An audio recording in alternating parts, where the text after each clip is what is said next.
The views and opinions expressed on any program are those of the producers and/or the persons appearing on the program and do not necessarily reflect the views and opinions of FRC Media, Bristol Community College, or the City of Fall River.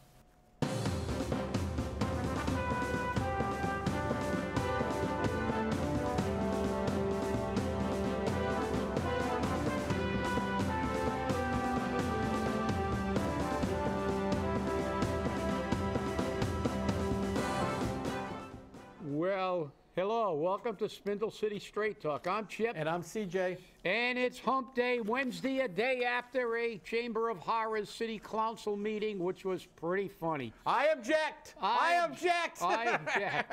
I resemble that remark.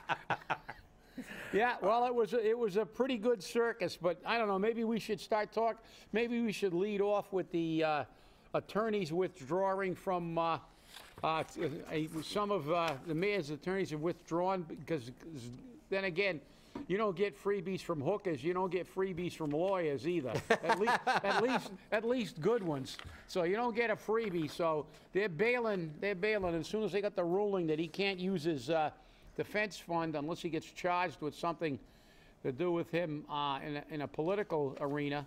So his right. So. Greenberg and Torrig, which was the lead attorneys, are no longer representing Fall River Mayor Jason Correa in his criminal case. No reason was given. Well, I can tell you the reason. Veteran defense attorney Kevin Reddington is still on the case. For now. Yeah, for now. For now. I'm waiting till tomorrow because tomorrow's his day in court. And then a little addendum to this little press release from affiliate WPRI 12. Also, Carrera is now listing his parents' address on court records after being evicted from his apartment at the end of November. But so somebody's lying. Either his daddy. Jazel's lying to the court about where he's living, or Dad's lying about the fact that he's not living there, unless he's so invisible that his father hasn't seen him yet. I know. But he's got to, I mean. But he posted it all over Facebook. Yeah. Everybody knows. It's all over social media. They saved it all. They screenshot it. They reposted it everywhere. And they're going, liar, liar, pants on fire. Yeah, that's right. Well, what's new? Well, I mean, what's new? The apple doesn't fall far from the tree. The apple does not. In this case, it fell under the tree. It was so close. So, I mean. But, I mean, this is, we're laughing, but this is actually, it's actually a criminal offense. You can't lie to the court about where you live. I know. You're obligated to put down your actual address, so. Well, hey, wait a minute. The law doesn't apply to Fall River. You know that. That's true. And yet, but then again, that's what happens here in Fall River. But now to the Clowncil meeting in the Chamber of Horrors. Everybody, didn't we break that news a while back that Jen was getting $10,000? Yes, we did. For a snow and if you watch that, like I said, I'm surprised you're not blind today. You're sticking the pins in your eyes. But I told you, only use one eye. That way you can have a patch. But you watch this fiasco that we have. The City Clowncil is just, they make all these saber-rattling things and nobody ever does anything. There's no giant outrage. We knew this. But the thing is, what disturbs me more than anything else is the rationale they use for this $10,000 stipend. Now, let me remind everybody that the average per capita income in Fall River is $22,000 a year. So she's getting a stipend of $10,000 a year, which is almost half, probably 47% of what somebody makes for working for a year. But then the pay raise twins, Kathy and Mary, were down there with their justifications. And by the way, we'll get into something else about Kathy because we got another article here. Because if let me stand corrected, CJ, but doesn't she get a stipend for economic development? Yes, she does. Yet there was an article in today's paper talking about we're just beginning again to try to catch up. Why do you get a stipend? Sean Kadeen brought up a very good point. You're on salary. When you're a salaried employee, you know, you work 60, 80 hours a week. That's the way it is. There's no such thing as stipends. You might get a bonus, but that's a one-time deal. These are hidden pay raises for political hacks. Jen Andrade's title should be changed from Chief of Staff to Chief Political Hack, because there's no way, shape, or form this isn't just a payoff for her being his campaign manager. And he gives stipends to everybody. Kathy Ann, it's a way of giving them more money for doing less. Now, let me get to the rationale. And she said it too. I'm on the clock 24/7 when there's a snowstorm. What are you doing on the clock? What are you doing? Drinking coffee? Sitting around playing Monopoly on the 6th floor? Plow truck breaks down. Do you jump on a plow truck? I think Mark Monroe Dion said, somebody called me this morning, I didn't see her out there with a shovel. Why does she need a $10,000 stipend? Has everybody in this city forgotten? Has the city council forgotten that department heads get paid to run their departments? But she said, John Perry does a great job, but he can't handle the whole thing. Well, he shouldn't be a department head, That's should right. he? Well, at the time he wasn't. If the fire chief can't put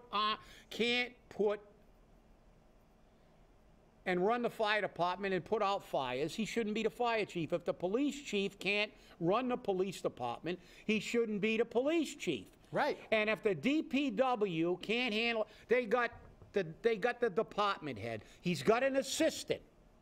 They got sector coordinators for the plows. Yes, that's true. As a matter of fact, David Hebert was getting an extra $50 an hour or something like that for being a sector commander or whatever the sector coordinator, whatever euphemistic title they use about this. So this is your government at work. You got another tax increase, even though they said they're not increasing the factor, but your taxes are going up again. To do what? To give Mary Sahadi 40 grand, Kathy Ann 20 grand, give Kathy Ann a stipend for economic development, which she doesn't do, because what was that, a year ago she got the stipend? Yep. And we still haven't even begun dealing with economic development. And now we got the chief political hack getting 10 grand for doing something that, what the hell is she doing? Do the police officers get $10,000 a year for being on call 24/7? Because if they're off duty and they witness a crime, they're legally obligated to intercede. Firefighters are on duty technically 24/7. Do they get $10,000 a year? Well, maybe they'll ask for it in the next contract. And what the hell? We'll give it to them too, because it's only the taxpayers' money. She's getting 10 grand for a snow stipend for doing what? We got department head, assistant department head, supervisors, plow truck drivers with GPSs on their trucks, and we can't coordinate a snow operation. She said that she answers the phone. Shame on us. She said she answers shame the on the phone. people of Fall River for not storming the city hall and demanding that clown leave office, because this is what he's done since he got in. Do nothing but give his friends, most of whom live out of town, as Jen Andrade does. Somerset. Does Somerset give her a stipend for driving from Somerset to Fall River? Maybe that's why she gets $10,000. Because she has to come in from Somerset. Yep. But, I mean, look, that was, the whole discussion was absolutely ludicrous. And what's worse than the discussion is the justification. You know, the pay raise twins, both of whom got massive pay raises and are getting stipends, are justifying another political stipend. You know, years ago, we had 300 firefighters, and the chief of the department ran a department. And the mayor didn't have a chief of staff. Maybe she should get a major fire stipend, too, because if there's a major fire, she'll have to run in and sit in City Hall and drink coffee. Well, she turned around and she said that during those snowstorms, she was on for 72 hours straight. And this is what she said. I'm on 72 hours straight. I'm supposed to do it for free? No, you're on salary. You're on salary. Right. Now, here's the kicker. Kathy Ann, of course, you know, the nose. Yeah. She turns around and says, well, we saved money. Because she was coordinating all of this, we were saving money. So when she was asked to produce well, we don't have the numbers. And that's when the two showed up. And he got all upset. We saved money. So she had to coordinate it. In other words, she had to do the DCM's job. Yeah. She had to coordinate a snow operation. We need somebody that has no experience at all in snow removal. The only experience she has is being Jazel's campaign manager. You know how ludicrous that statement is? That Kathy Ann knows no bounds. She is I've seen, she's right up there with Jazel as being an absolutely shameless, pathological liar. She will just make up stuff and come up with these ridiculous Which actually happened last night. We saved money. How do you save money given somebody who has absolutely no... And if she did save us money, we should have saved a lot more. Let's fire the DCM director, the assistant DCM director, and all the supervisors in DCM, and let her run the damn thing. Okay, yeah, we're going to save money, because John Perry makes what now? 80,000. I think he's making 90 now. 90,000. So we can save 90 grand. So we're already 80 to the plus. His assistant probably makes 70. So now we're about 150 grand to the good, plus benefits, and get rid of all the supervisors. What the hell? We got a chief of staff, and she was on the clock 72 hours. You know what I got to say to that? That is absolute giant B, even bigger S. You know, that's what that is. Well, the mayor actually came down to the city council meeting and sat there, and he says, I'm asking the city council to table this issue until we can get the numbers together. So in other words, so we can get our lies straight. That's right. Get the lies straight. We got to get the lies straight so we can prove what's going on. Because they're all lying through their teeth. And it doesn't stop there. It went as far as Joe Macy lied. Joe Macy turned around and he said that the open meeting laws, there's only one complaint pending. We went online. There's 17 open meeting law complaints pending against the city of Fall River. And he turned around and said there's one. There's 17. And Patrick Higgins sent an email out to every city councilor telling them there's 17 and here's the link to them. So again, misrepresentation. No. That's not that's a lie. Yeah. It's either a lie or you're totally incompetent. As Teddy Atlas once said when it was a horrible, a judge made such a terrible and obviously wrong decision during a boxing match, he said, there's only two explanations for this, and it applies here. He said either she has to be the most incompetent judge in the history of boxing, or she's corrupt. And nobody can be that incompetent. So what does that leave? Right. Well, so Joe Macy is incredibly incompetent if he is the corporation counsel, and he doesn't know how many complaints we have pending, and then he has the audacity to stand in front of the council. And is there ever any consequences for this kind of behavior from our city council? And not only that, shame on the president of the city council for allowing that to happen. The mayor has no right to walk into the city council chamber and do what he did. I don't give it. He's the mayor. He is the executive branch. The legislative branch is run by the president of the city council. That was a legislative meeting. He should have told the mayor, you have to be given permission to come here. You are not on the agenda. Beat it. And the best part was when Sean Kadim turned around and says, since when does the mayor tell the city council what they have to do? Well, that's exact. And guess what? It shouldn't have been Sean Kadim. The city council president should have thrown him out on his ear. And then if one of the naughty boys wanted to make a motion, he should have ruled the motion out of order, because he has no business attempting to disrupt and delay city council debate on this issue. That's what Kathy Ann and Mary Sahadi get paid to do. Well, they waived the rules. They waived the rules for Jen Andrade. Look, I've still got Bob Connors' contract when he was city administrator.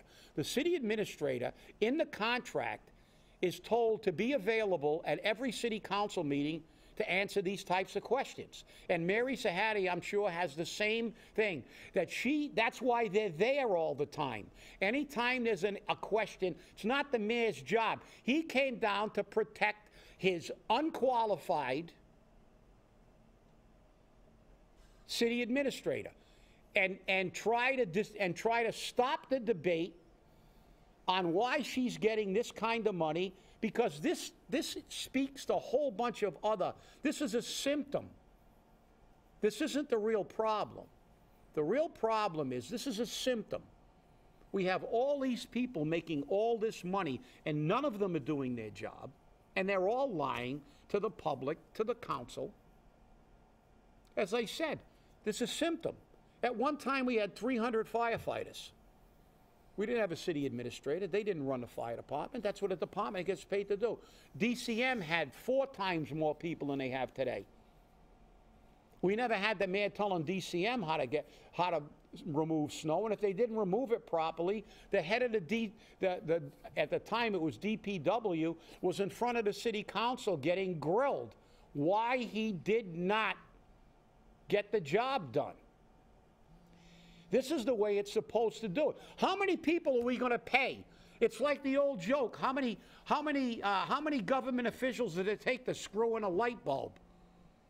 As many as we can put on the payroll is the answer in Fall River.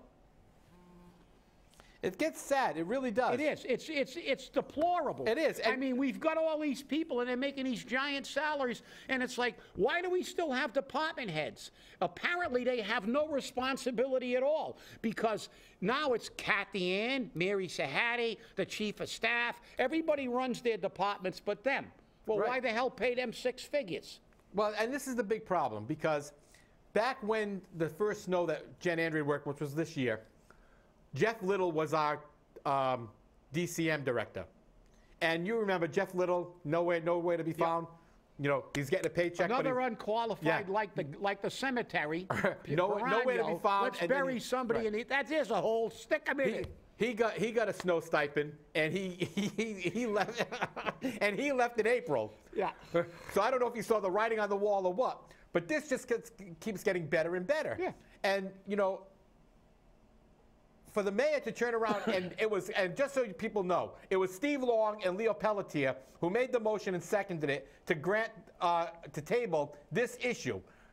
And it passed, I think, 5-4, which tells me that there's 5 city councilors out there which are useless. I think all 9 are useless, but there's at least 5. And seat 8, the mummy, voted in favor of the, right? Right. Yeah. So the mummy who basically doesn't say anything. Look, we need Here's to, the problem. We need Every to drain single the swamp. There should have been no table. He shouldn't have been there in the first place, and we shouldn't have had to deal with that table motion, because the president of the city council should have thrown him out of the council chamber. And the problem is this. Every single city council meeting, Mary Sahadi and Kathy Viveris show up, and they don't have the information they need. They do not have the information they need. And by the way, when we went through the thing about the cameras, see if my memory, I've got a pretty damn good memory. When we were dealing with the gas and the city and the cameras at DCM, didn't we have a big discussion, and Kathy Ann got all upset when Cliff Ponte was grilling up, and he said, I want answers from when, and then didn't she say then, and that was already a while back, a few meetings back, didn't she say that she would ensure that she would have answers when she came before the council? And she never has them. Didn't she say that? Yes, she has. Yeah, she did. And did she yesterday? No. No. And here's the worst never part. have any answers. And here's the worst part about it. It took this whole fiasco for the city council president to finally turn around and say, I don't care what the mayor sends down to this council. If it's not here a week in advance, I am not filing an amended agenda to address it. It will be at the next city council meeting. It's about time. Yeah, and let's look at this closely. They don't know how much money she saved. But Mary Sahadi got a $40,000 pay raise. Kathy Ann got a $20,000 pay raise. Her job is to know. You're telling me that she is the whatever the chief financial officer or whatever euphemistic, some financial guru, banana, whatever. She's getting paid to do the budget, to be the expert on figures. But she doesn't know how much money we save by doing this. But the city is really being overseen by some quality people. There's two people up there that are being paid to run this city. And you wonder why I question when they say we have $8 million, we have this, we have that, we're in a hole, we're not in a hole. They didn't have the answer. Why not?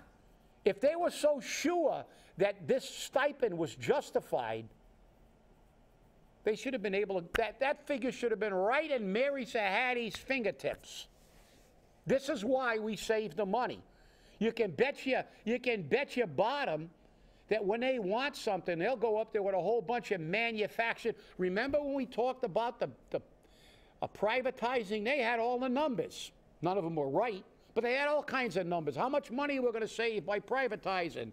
We're going to get rid of the people that work in DCM. We're going to do this. We're going to save this. We're going to save that. Now they're going to come up and, oh, we're saving money. How are you saving money?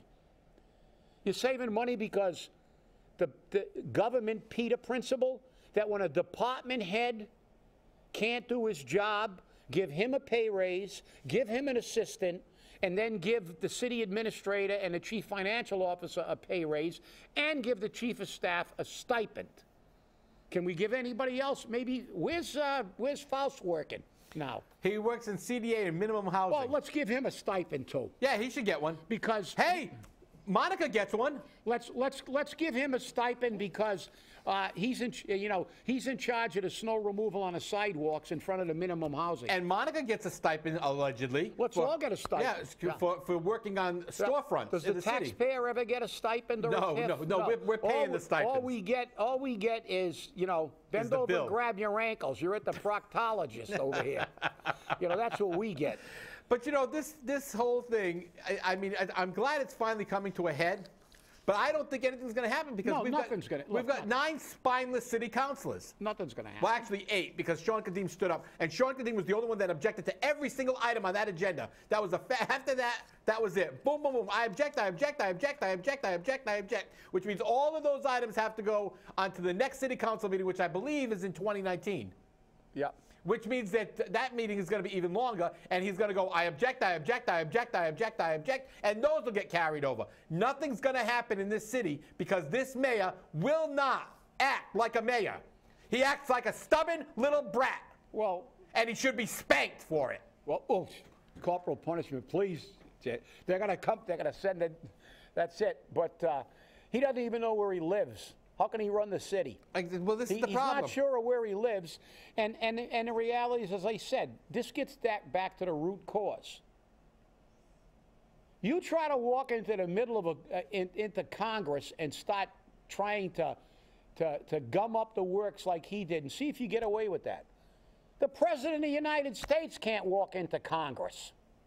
And he has to call a special meeting. He has to call, and he has to get permission. When he gives the State of the Union, he's invited in. That's right. The mayor can't just walk out. The mayor is not in charge of the city council, and Sean Kadim was 100% right. And shame on the president of the city council for not hammering him. Not hammering him. He should have said, Mr. Mayor, with all due respect, leave the chamber. You're not on the agenda. You weren't invited here. You've got your city administrator and your chief financial officer here to answer these questions, and it's their job to do so. And if you want to make a comment, get on next meeting's agenda. That's it. Beat it. And any motion to allow him to speak, I would have ruled out of order as the president. And the worst part about it, he has no right to try to delay and disrupt the legislative branch from doing their business. And the worst part about it was that that's exactly what he was doing. And he came down to defend Jen Andrade. That's all he did. He came down to defend Jen Andrade. And I'm going to quote him from his other thing. They're trying to take away my job. I'm going to do something about it. Well, that's what he did. They're trying to take away his chief of staff, so he's going to do something about it. Well, guess what? they couldn't even say where the money came from last night. They couldn't even say what account that stipend came from. Yeah. They didn't say if it came out of the mayor's budget, if it came out of the snow removal budget. They did not say where it came from. Can we get a motion?